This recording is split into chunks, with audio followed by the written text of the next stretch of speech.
Hey everybody, Eric Dorward here with the Spartan Rocketry Club, and we are continuing with our build of the Estes Antar rocket. And we are finished with construction, but now it is time to do some prep work before we actually get around to painting it. So there's a good amount of work that needs to be done to finish a rocket like this if we want it to look nice. My general process goes in three steps. First, I use a wood fill like so. I like this brand just fine. You could, of course, use anything from, say, like spackle to wood fill. Anything you could find in a hardware store would probably work. I like this stuff because A, it's already white, which I'm going to be priming it white anyway. But I also like the grain of this. It's quite fine, and I think it's better than spackle or putty that you can find. The problem with it is, so mine at this point is pretty well depleted here. As you can see, getting pretty low. And I've had it long enough so that it has lost whatever consistency it had, and it is now a pretty serious solid. That makes it very hard to use. And in fact, it doesn't do what you want it to do in this condition. Even if it were a brand new jar, I would still be diluting it ever so slightly with water. So in my little cup here, I have, I don't know, maybe a little more than a teaspoon's worth of this stuff, which I scraped out. And then I've added the slightest bit of water. We're talking drops, not like teaspoons or tablespoons. Ever so slight quantities of water here for the sole purpose of just hydrating it. Now, I have what is a thick piece of balsa, is essentially a popsicle stick at this point. So I'm going to stir this up, get the consistency right. I'm looking for something that I can paint on with a brush, but there is one little job before that that's going to require not quite the same consistency. So I'm going to pull off a little piece. That looks great. Remember, when we did this, when we built this rocket, we had some fin construction that needed to be done. So on this side, we had this big long fin that we made, and we have a seam right here. Under normal circumstances, I would take a very thick, not paintable amount of this putty. So uh, I would be using my hands to do this and put it into this seam right here between the two pieces. I have to say I am very pleased with this seam. When I touch it with my hand here, I can't feel it. Obviously, I can see it because it's dark, but that's going to get covered up when we just do the generalized brush approach to this. What we do need to worry about here, though, is these notches where the little streaks went into the wing part. And that's what I pulled out this thick glob to handle. So I'm just going to put it, I'm not going to try to brush it on. I'm going to try to, I got a decent amount here. So I'm going to try to split it up between the two. And eventually I'm going to need my hands for this, but I'm trying to get started with the stick. I do need to get the consistency right in there before I do anything else. And this is going to make a mess, so paper towel time. In fact, I've already got it on my hands. Now, this stuff, I'm just going to essentially work its way into the seam. And I can use my thumb to do that. And I do not need this to be smooth.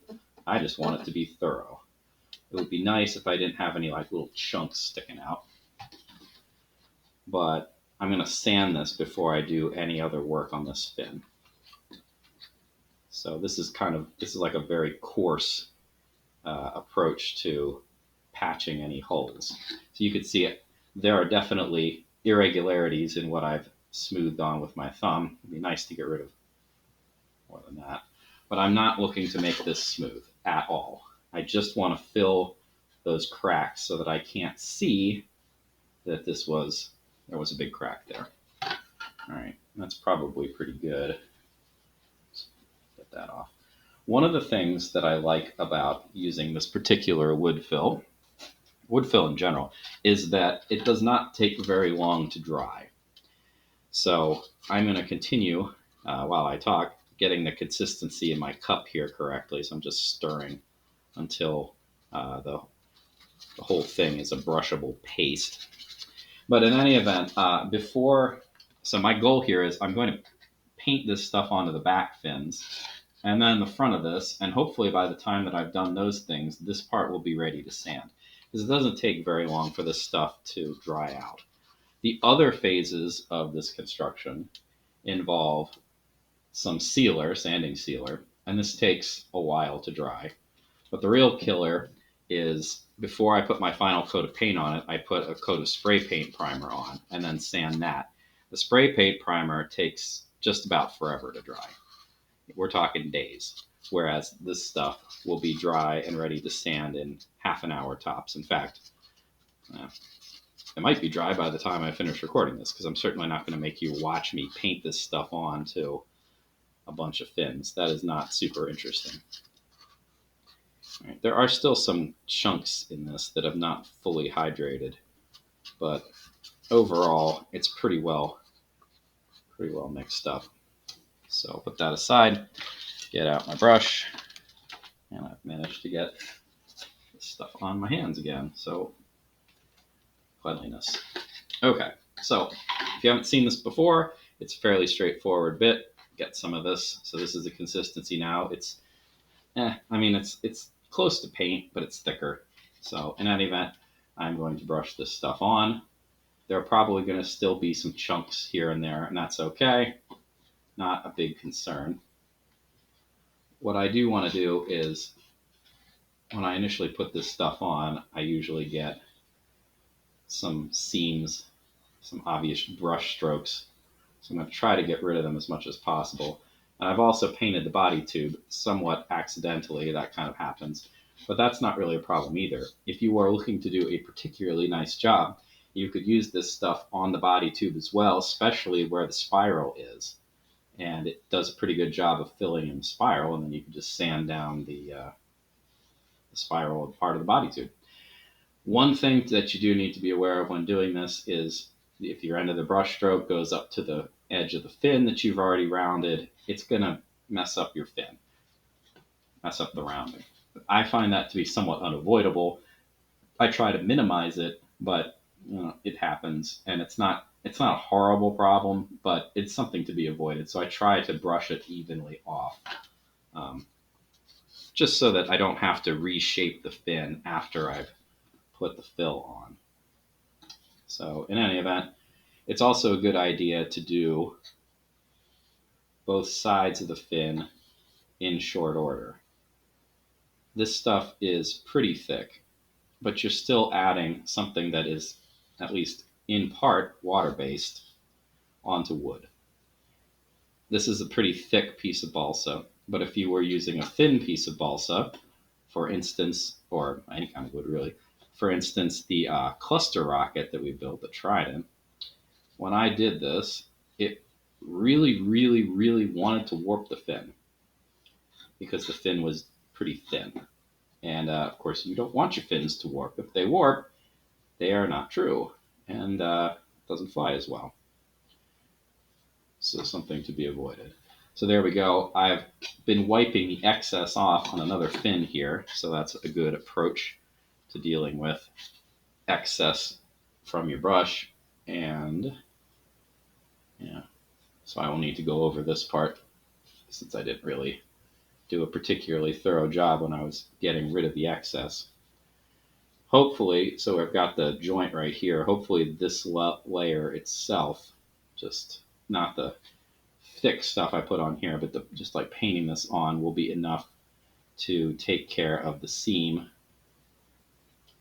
caused by the joint that we made in this fin. This actually is quite a bit of wood, so I suspect that the amount of this filler that I prepared is probably not going to be enough to do the whole rocket. Certainly not the big wing fins.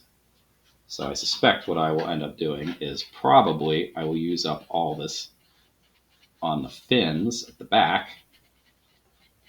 Then I can let that dry.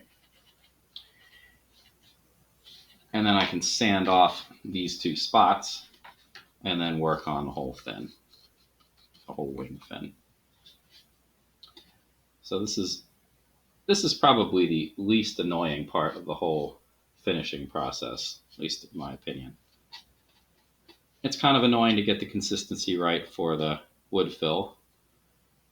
And I wish I could tell you, precisely how much water I use, but I do eyeball it, and even the amount of water that I've been using has changed over time because the wood fill itself has dried out in my container over time.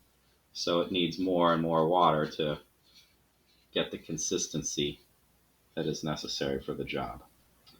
All right, so I have a couple blobs here, it's worth noting, that didn't quite get stirred up thoroughly when I was putting this stuff together. So I really do want to remove them. I've been using this plastic spoon, to get the fill out in the first place. It should be a good tool here to scrape off these really globby bits. So I really don't want to have to sand big globs. Big globs are no fun to sand. So there we go. And again, I'm not purposefully trying to put the fill on the tube. It's just kind of a fact of life here. But I do want to smooth it out. And it's not a bad thing. Here in particular, I can see that I've done a decent job of putting the fill into the spiral grain here of the tube. And it is noticeably better where I've put the fill and where I've not. This is actually a pretty good tube, though. It is pretty minimal when it comes to the amount of spiral. I mean, it obviously has one, but it's not bad. It's actually pretty good. So I don't think I would bother, even if I were really, really concerned about making this look just absolutely stellar. I'm not sure that I would take the time, because worst case scenario, it's going to get spray paint primer on it. And although that is not particularly effective at doing the job, there's not a whole lot of work necessary on this spiral in order to minimize its appearance. All right, so there's one last little element here. I'll finish that up, and that'll probably be enough time to sand that off. Interestingly, there wasn't a whole lot of water in that to begin with, and I touched it a few times here, and it is pretty dry. So that's good news. Again, the goal here is to minimize the brush strokes. This is all going to get sanded down anyway, but if it's relatively smooth and not obviously brushed on, that's less sanding work for you. All right, last little bit here since I'm finishing up the fins. I'm just going to run the brush along the edge of each fin here.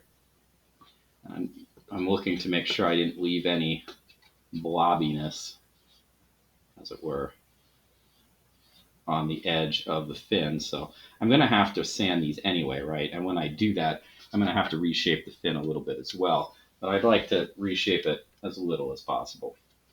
Also worth noting, I'm looking at the edges of these fins, and I think what I'm going to do is I'm going to get a little tiny bit here, and I'm just going to kind of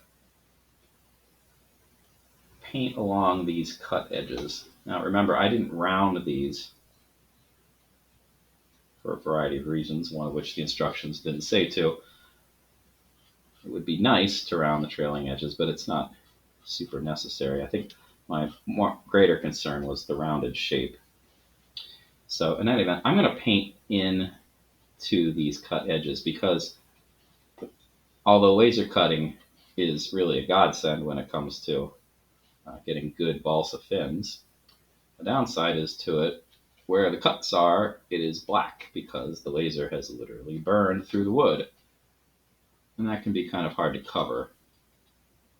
But this stuff, being white and being thick, etc., does a nice job of covering that up. All right.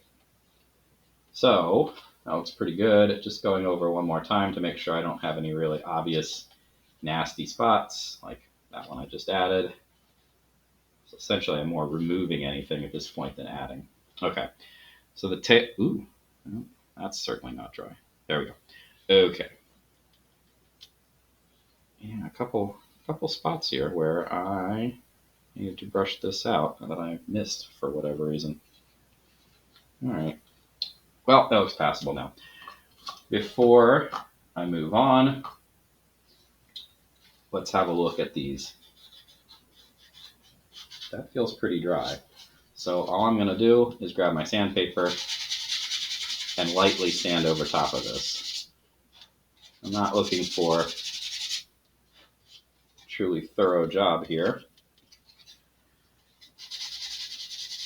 I'm just trying to take the excess off. Now, in looking at this one definitely needs more, because right here, kind of on the interior of the joint, I can still see it pretty painfully, obviously. It needs more fill. This one's not bad, but it definitely needs more at the front. I think what I'm going to do is I'm going to let this dry thoroughly, and I'm going to sand it a bit more, and then probably patch these again using the same technique, and then put the first coat on the front fins. That seems like a plan. But in any event, I'm not going to film that because it's not terribly interesting, and it's not really much different from what I've just been doing anyway. So this will wrap up for now. In the next segment, hopefully the rocket will be primed and ready to go. But this rocket actually requires some careful painting, multiple colors, which we haven't really done yet. So that'll be the next video, I assume. Talk to you then.